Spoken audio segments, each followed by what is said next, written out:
Hello everyone, welcome to my channel with a very new bite. আমি সায়ন, বহুদিন পর একটা বড় ভিডিও নিয়ে তোমাদের সামনে। এই মুহূর্তে তোমরা প্রত্যেকেই জানো রিলিজ করে গেছে রামায়ণা ট্রেলার, যেটা নিয়ে প্রত্যেকে খুব এক্সাইটেড। আমিও খুব এক্সাইটেড ছিলাম। বীভৎস লেগেছে ভাই, বীভৎস। অসাধারণ ট্রেলার কাট। এই ধরনের ট্রেলার কাট মুগ্ধ করে রাখবে 8 থেকে 80। এমনই একটা গল্প, এমনই একটা স্টোরি লাইন যেটা আমরা প্রত্যেকে ছোটবেলা থেকে পড়ে এসেছি, শুনে এসেছি এবং সেই সম্পর্কে আমরা কম বেশি প্রত্যেকে অবগত।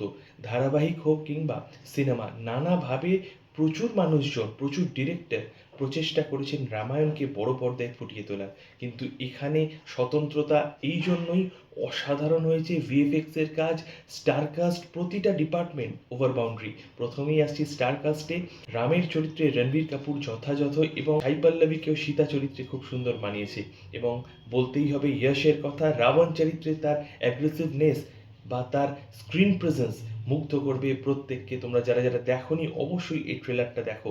এই ট্রেলারের অবশ্যই পজিটিভ দিকের পাশাপাশি একাধিক ভিজুয়াল এফেক্টস বা অ্যাকশন দৃশ্য রয়েছে যেগুলো মানুষের মন জয় করবে বড় পর্দায়। আমি দেখার জন্য মুখিয়ে আছি। দুটো পার্টে এই সিনেমায় বেরোবে। প্রথম পার্ট রিলিজ করতে চলেছে দিওয়ালি 2026 মরশুমে এবং দ্বিতীয় পার্ট রিলিজ করবে দিওয়ালি 2027 মরশুমে, এমনটাই মেকার্সদের তরফে জানানো হয়েছে। এই trailer just out of the world. আমরা ভারতীয় সিনেমায় এই ধরনের মেকিং দেখতে অভ্যস্ত নই এবং আমরা এই ধরনের এবার এরকম এক্সপেক্টই করিনি। আমরা যেভাবে অ্যাকশন দৃশ্যগুলো বা যুদ্ধের দৃশ্যগুলো ডিজাইন করা হচ্ছে, মনে হচ্ছে কোনো হলিউড লেভেলের সিনেমা দেখছি।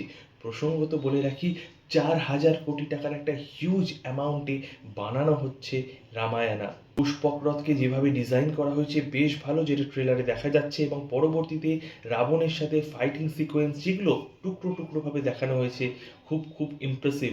এবং অবশ্যই বলতে হবে, একটা যুদ্ধের পরিবেশ তৈরি করার জন্য যে আপডেটেড ভার্সন প্রয়োজন সেটা কিন্তু মেকার্সটা এখানে করে দেখিয়েছে। তরোয়াল থেকে শুরু করে তীর ধনুক, প্রতিটা ডিপার্টমেন্টের লড়াই অল্প অল্প করে দেখানো হয়েছে। এবং নতুন করে তো এই গল্প সম্পর্কে আর বলার কিছু নেই, তবে মেকার্সরা এই একটা মারাত্মক লেভেলের চমক দিল, এটা আমরা কেউ এক্সপেক্ট করিনি। কারণ অনেক সময়ই হয় যে অতিরিক্ত টাকা ইনভেস্ট করেও যতটা উচ্চতায় পৌঁছানো প্রয়োজন ততটা পারা যায় না বা পারে না। কিন্তু এক্ষেত্রে মেকার্স, ডিরেক্টর, প্রতিটা ডিপার্টমেন্ট, একটা সমগ্র ইউনিট এত সুন্দরভাবে কাজ করেছে। ভিএফএক্স এর কাজ ভালো, স্ক্রিন প্লে ভালো। এবং এখনো সিনেমা রিলিজ হয়নি কিন্তু আমরা তো গল্পটা প্রত্যেকে জানি, কাজেই সেইটা ভালো হতে বাধ্য। তার কাস্ট থেকে শুরু করে তার ট্রেলার কাট, ডিজাইন, ভিএফএক্স এর কাজ, সিনেমাটোগ্রাফি, ট্রেলার কাট, অ্যাকশন দৃশ্যের সাবলীলতা এবং রণবীর কাপুরের ইমোশনাল দৃশ্যে অভিনয়, সব টুকরো টুকরো ভাবে এই ট্রেলারে রয়েছে এবং প্রতিটা department out of the world. তোমাদের কেমন লাগলো অবশ্যই জানিও। যারা আমার ইউটিউব চ্যানেল নতুন অবশ্যই চ্যানেলটা সাবস্ক্রাইব করে দিও। Take care and good bye. Thank you.